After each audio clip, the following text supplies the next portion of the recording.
বিশ্ববিদ্যালয়ে আমার এক দুষ্টু বন্ধু ছিল, আমির হামজা ওয়াজ করো, এ দেশে যে কায়দায় ডিজিটাল হচ্ছে পায়খানাও নিরাপদে নেই।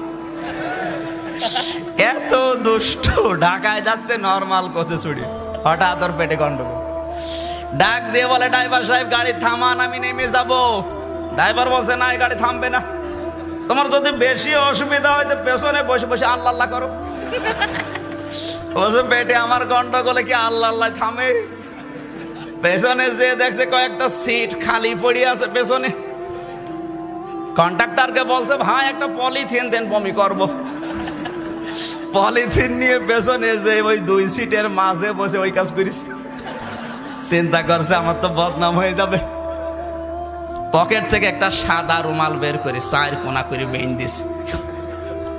চিন্তা করছে আমি তো নেমে যাবো, হোটেল বিরতি দিলে কিন্তু আমার তো বদনাম বের হবে।